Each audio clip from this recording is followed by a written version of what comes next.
give us a question? Mr. President-elect. Go ahead. Mr. President-elect, since you are attacking our news organization, can you give us a chance? Your organization You are attacking our news organization. Can you give us a chance to ask a question, sir? Go ahead. Sir, can you state, Mr. President-elect, go ahead. Can you state categorically? She's asking a question. Don't Mr. be President-elect, can you give us a question? Don't be rude. You're attacking us. Can you give us a question? Don't be rude. Can you give us a question? I'm not going to give you a question. Can you state categorically? You are fake news. Sir, go ahead. Can you state categorically that nobody... No, Mr. President-elect, that's not appropriate. Y'all know I got to play it now. We're in enemy territory. When we get to CNN, when we got something coming from CNN, y'all know I got to play it. I'm sorry. We got to have a good laugh. But this right here, this is why we love him, why we miss him. He kept it real. He standing on business, you know. Didn't take any disrespect, you know. And the hatred they spew out, the fake news, the disinformation, you know. He kept it real, man. And we need somebody to do the job, keep it real, and that's qualified. And this is why this man has so much respect with world leaders. This is why. He doesn't take crap, man. And I'm here for it. Let's go and play. Let's have a good laugh before we get into today's video. Advantage systematically of the United States on trade. It's a disgrace. So it's not an easy negotiation. Mr. President, since you attacked CNN, can I ask you a question? John Roberts, go ahead, John. No. John Roberts, go ahead. CNN's fake news. I don't take questions. I don't take questions from CNN. CNN is fake news. I don't take questions from CNN. John Roberts of Fox. Let's go to a real network. Well, we're a real network too, sir. Thank you, Mr. President. Mr. President, can you explain why you did not condemn those hate groups by name over the weekend? They've been condemned. They have been condemned. And why are we not having a press conference today? You said on Friday we'd have a press conference. We had a press conference. We just had a press conference. Can we ask you some more questions then? It doesn't bother me at all, but, you know, I like real news, not fake news. You're fake news. Thank you, everybody. Thank you. Thank you, everybody. So I haven't seen this one yet. I'm going to just play this one. I'm going to add this one into the video, y'all. I have not seen this one, so let's check it out. Because of the attack of fake news and attacking our network, I just want to ask you, sir. I'm changing it from fake news, though. Doesn't that undermine... Very fake news. I know, but aren't you... Go ahead. Real news. What did he just say? Very fake news? And everybody just starts busting out laughing, man. You know, love or hate him, everybody loved this man, deep down. I'm telling you. And we've seen it before he ran for office.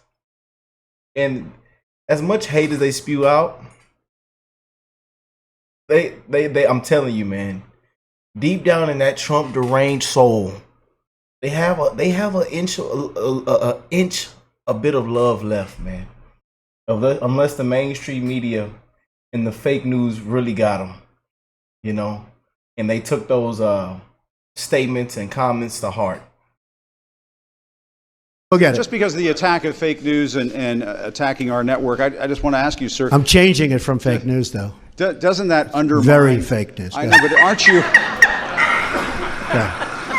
Go ahead. Real news, Mr. President. Real news. Aren't you concerned, sir, that you are undermining the people's faith in the First Amendment, freedom of the press in this country, when you call stories you don't like fake news?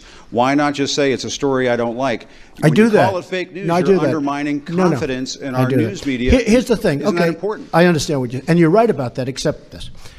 See, I know when I should get good and when I should get bad. And sometimes I'll say, wow, that's going to be a great story. And I'll get killed. I know what's good and bad. I'd be a pretty good reporter, not as good as you. But if you go, as an example, you're CNN, I mean, it's story after story after story is bad. I won. And oh boy, I tell y'all, man, cheers. Don't let them try to erase history, man. Make sure y'all keep spreading this, man. We are in a big fight to get our country back, and we encourage everybody to go out and vote, man. But boy, they are dogging this lady in the comments, man. On on CNN. Like I told you, y'all know I got to play it when we go to enemy territory, enemy territory. Y'all know we got to put some DW40 on it. Happy Monday. We got to put some DW40 on it, man. But Nikki Haley, in this viral interview on CNN, just let it all loose and expose the Democrats, expose the left, man. I'm telling you, they are shaking out their shoes, their boots. And she called it for what it is, you know? So let's go and jump in. Y'all got to hear this, man. Y'all got to see this, for real. Boy, oh boy. So much has happened since we last sat down and talked. You dropped out of the race. You endorsed Donald Trump. You spoke at the Republican National Convention. Your father sadly passed away. Your husband, Michael, who's a major in the South Carolina National Guard, returned from a year abroad. And I want to get to all of that. But first, I have to start with the news from Sunday of President Biden dropping out of the presidential race. You have always been skeptical that he could last for another 4 years in office. Were you surprised? I wasn't surprised, and I didn't take happiness in it. You know, I mean, I think through the whole campaign, you know, I fought for mental competency tests. I wasn't doing it to be disrespectful. I wasn't doing it to be mean. I was doing it because I think it's not just Joe Biden. There is an issue that we have in D.C. where people will go into office and they won't let go. And then their staffers and their family keep propping them up. And it's a problem for the American people. And so I never thought he would make it to the election. I always said a vote for Joe Biden is a vote for Kamala Harris. And I think that's what's playing out. You also said, in heard addition that? Did to y'all a hear vote that? for Joe Biden, well, you said a vote for Joe Biden is a vote for Kamala Harris. You also have said, if we nominate Donald Trump, I guarantee you we're going to have President Kamala Harris. And you've said, whichever party that retires its 80-year-old candidate first is going to be the one that wins the election. Do you still feel that way? I think that, you know, look, the Democrats are very smart to put in a younger candidate. I think that that's what America has craved. But I think what you look at is they put in the weakest candidate they could put in. Oh boy, did y'all hear that?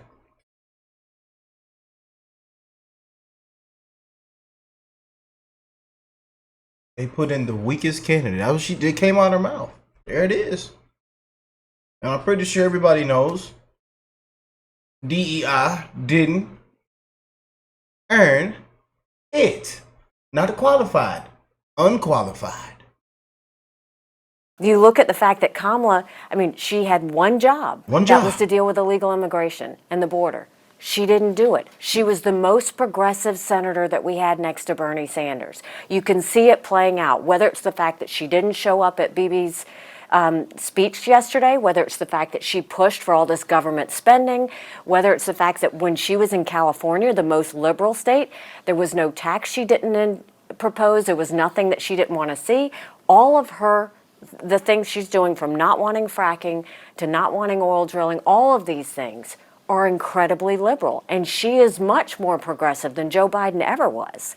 So the fact that they... Man, she just exposed, I mean, oh man, just nuked her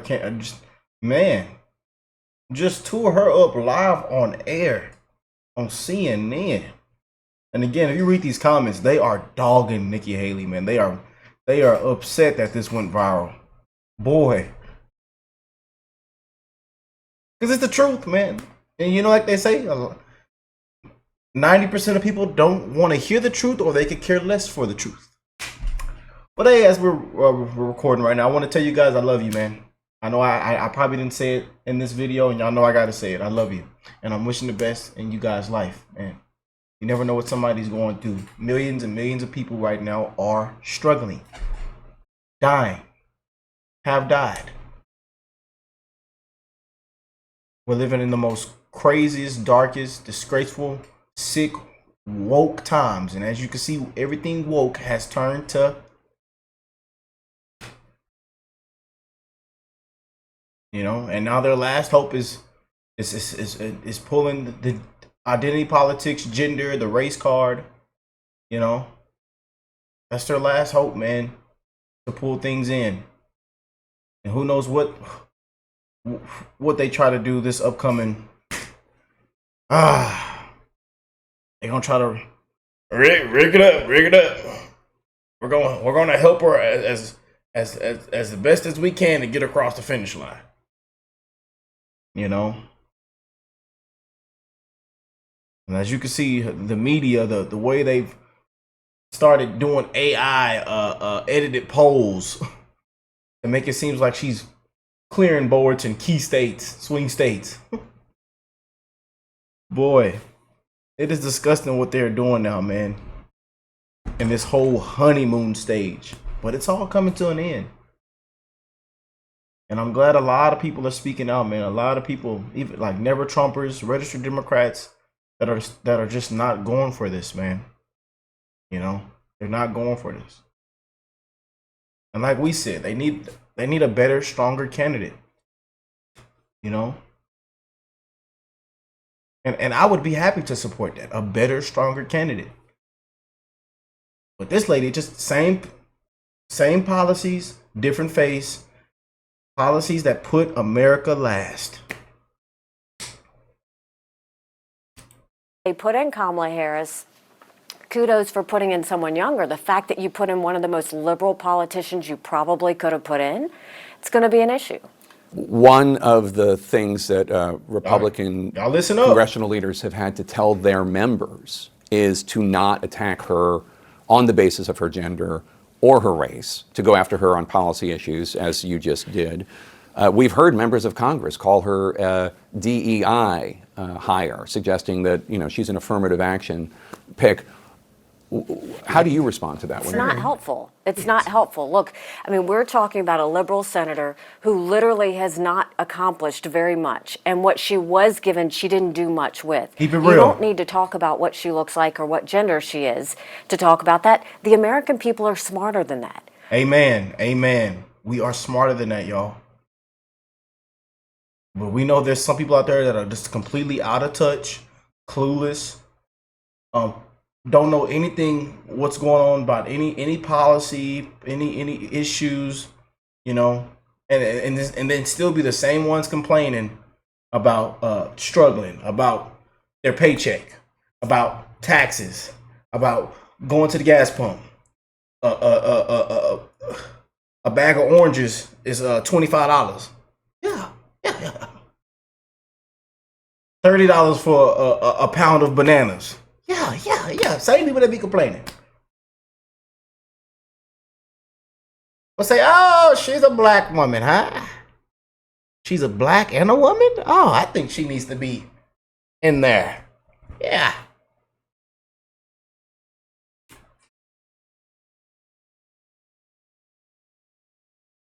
Completely out of touch of what's going on in today's time, man. It's sad, man. Talk about the fact that, she doesn't believe in fracking. Tell that to the voters in Pennsylvania. Talk about the fact that she doesn't want to talk about paying down debt. She wants to increase taxes. Tell that to the American people. Talk about the fact that consumer prices have gone up 19.5% since Joe and Kamala were in office. Talk about the fact that she's always sided with the Palestinian protests instead of our friend Israel. There are so many issues we can talk about when it comes to Kamala Harris that it doesn't matter what she looks like. It matters what she said, what she's fought for, and the lack of results that she's had because of it. Speaking of Israel, you noted that she wasn't at Benjamin Netanyahu's speech to Congress. Neither was Senator J.D. Vance, Donald Trump's running mate. Both of them had campaign commitments. Or I guess Vice President Harris's actually was an official commitment. But either way, they both had commitments. Should that be held against Senator Vance, too? Well, first of all, she was official. She should have been there. Israel's one of our strongest allies. What does that say to the people of Israel? More importantly, what did you just tell the Iranians? Because they love what they're getting right now if she won't even do her official job there. Should J.D. Vance have been there? Yes, of course. We need to show a united front when it comes to Israel. Israel is fighting America's enemies. We now know that the protests that are happening all over the country, Iran is pushing that. I went to Israel, Jake, right after I suspended the campaign. They had asked me to come. I wanted to do it. What happened on October 7th was one of the most horrific, brutal, I don't even know what you call it, disasters that we've ever seen. I went into those kibbutz. You see, you were either looking at terrorists or you're looking at a bright light in a tough neighborhood. Americans need to pick a side. And God help us if we are choosing the side of rapists and murderers instead of choosing a side of a democracy that is trying to fight for their people's freedom and their very survival to exist. So, changing subjects for a bit if I can, it was pretty big news when you spoke at the Republican National Convention and officially endorsed former President Trump. In the past, having covered you, you have called Mr. Trump toxic, unhinged, diminished. You said he lacks moral clarity. What made you endorse him? I said a lot of tough things about him in the campaign. He said a lot of tough things about me in the campaign. That's what happens in campaigns. I don't think we need to apologize or take anything back. I don't plan on doing that. What I will tell you, though, is the choice that we have at the time was Trump and Biden. Now it's Trump and Harris. Regardless, I know where Trump stands on policies. I don't agree with him 100% of the time, and I said that. But I know when it comes to energy dominance, I know when it comes to national security, I know when it comes to keeping our enemies at bay, I know he's strong, and I know he'll continue to do that. I know he'll deal with the border. You put that against Harris. I don't know that I agree with even 10% of it. It's a landslide. It's a landslide. It's a complete landslide. She didn't do anything to fight what's happening at the border, and if anything, she wants to decriminalize it. She's been against, she was one of the proponents for defunding the police in a time where our streets are ridden with crime. I don't think she was a proponent of defunding the police, although I do think she's expressed sympathy with the idea. She said supportive comments about the defund the police movement at the time. And that makes you wonder, well, where is she on crime? Well, if you look at where Biden and Harris have been on crime, they haven't done very much. They haven't done anything on the border. You look at the national security, I said this in the speech, Russian aggression against Ukraine during Obama and during Biden. Afghanistan fell under Biden and Harris. Those two things, if I'm looking at substance, I am going to agree with Trump more than I'm going to agree with Harris. And frankly, what bothers me is I worry more about what happens between now and January 20th than anything else, because our enemies know we're the weakest we've ever been and the most distracted we've ever been. I want to get to Russia and China in a second. Wow. I hope you guys are hearing this. Are y'all hearing this, man? Wow.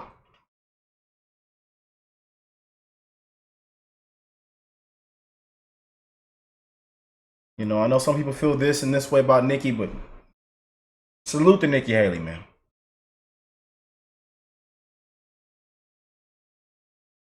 Coming on CNN and keeping it 1,000.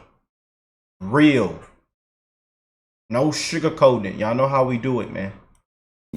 But just sticking on the Trump issue for 1 second, one area where you've expressed concern, and you're certainly not the only one, is about Donald Trump's commitment to the U.S. Constitution, which is, in fact, what he takes an oath to preserve, protect, and defend. You said, you were asked, do you think Donald Trump would follow the Constitution if he were elected to a second term? And you said, I don't know. Isn't that pretty damning? I hope that he does. I hope that any president would follow the Constitution, and the American people need to demand that. We need to always fight for that. That is what's real. That's what keeps this country together. And so, yes, I hope that everything he does is in line with the Constitution. And I hope that Congress enforces that, and I hope that everybody he surrounds himself with enforces that. But I think the American people need to demand it. After your speech at the Republican National Convention, former Governor Christie said you only showed up because you want to run for president in 2028. He said that you were unified by your own tortured ambition. What's your response to that? I think it's funny coming from a guy who didn't even play in Iowa and couldn't even get out of New Hampshire. I think he's bitter to anybody that he's ever dealt with, and I think it's comical that it's coming from a person who in 2016 literally did that one thing, fell all over himself for Trump to get a position in an administration, and he still didn't get it. So, look, now he's on the spew, on the View, sitting up there with them cackling hens, crying and jabbing, talking about hamburgers with cheese and all kind of. I wish Chris well. I think he's got a lot of tortured demons inside of him, but I know what I'm doing and why I'm doing it, and everything that he said could not be more wrong. When you announced that you were going to vote for Donald Trump, you got a lot of pushback from Republicans who supported you. What do you say to them? What do you say to them when they say that they were with you, they agree that Donald Trump is bad for the Republican Party, bad for the country, and they thought that you agreed with them and they feel like you sold out? I didn't get a lot of pushback from Republicans. What I will tell you is I have a great respect for those who stood with me. I am incredibly grateful. These were people who saw the fact that our border was out of control. They saw that debt was out of control and our kids are going to pay for it. They wanted national security that was going to keep America safe. They believed in mental competency tests. They believed in term limits. And they wanted Americans to have a choice for someone they could be proud of. That was what we fought for. That's what we did. And millions joined us. And so I wanted what they wanted. We were in it together, and I loved the fight that we had together. But we've been given a choice. It's Trump or it's Harris. And so what I did was I said, this is who I will be voting for. I also said, I don't agree with Trump 100% of the time. And I don't expect them to agree with Trump 100% of the time to vote for him. But I wanted them to think about it through my eyes and how I thought about it. Since then, we've heard from a lot of people who appreciated my making the case for it. And, I'm going to continue to be true to myself and true to what I fought for. And I'm going to continue to fight for that, regardless of whether it's in a position or not. I'm always going to fight for the country that we all love. Are you going to campaign with him if he asks you? There's no plans right now to campaign with him. But what I did think is I owed the millions of people who supported me, they deserve to know who I'm going to vote for and why I'm going to vote for him. And that's what I did. So you did just, again, call for a mental competency test for politicians over the age of 75. There's only one over the age of 75 currently running for president. Kamala Harris is in her 50s, like you and me, sharp as a tack, those of us in our 50s. Do you think Donald Trump should take a mental competency test? Come on, Jake. Come on now. Come on now, Jake. Remember Trump's Hitler? I've said, and it's not just Donald Trump, I think members of Congress, anybody, I said at the time, I don't care if you do it for 50 and up. The American people deserve to know that the people making decisions on whether we can afford our groceries, whether our border is safe, whether we support law enforcement, whether we're going to prevent war, they deserve to know that everybody's at the top of their game. That's not too much to ask. And so I strongly still stand by that, just like I stand by term limits. All of these things matter. It's what gives good government. And I think. Yeah. We know Trump done passed them tests now. Come on, Jake. Come on now. Let's get right now. Well, let me know what y'all think of that, man. Comment down below. That was something, man. And again, they are going crazy in the comments, dogging her, because they just, people don't care for the truth. They can't accept the truth. And just keeping it real, man. And as you can see, a lot of never-Trumpers, man, are on the Trump train. A lot of registered Democrats on the Trump train. People that that hated Trump's guts are on the Trump train. A lot of people have waken up this year, man. I wonder why. But let me know what y'all think of that. Comment down below. I love you guys. I'm wishing the best in all you guys' life, man. One love. We got to spread it, man. We got to come together around these dark, crazy, sick, disgraceful times that we're living in. People are struggling, man. And if you get a chance to be a blessing to somebody, be a blessing, uplift, man. You guys love on me every single day, And I can't thank you guys enough. And we're going to continue to spread the love, spread the truth. And hey, I'm ready for this fight, man. We are in a fight to get our country back, y'all. And don't let them erase it, man. Don't let them erase it. You see what's going on right now. You got to keep going. Catch y'all on the next one, man.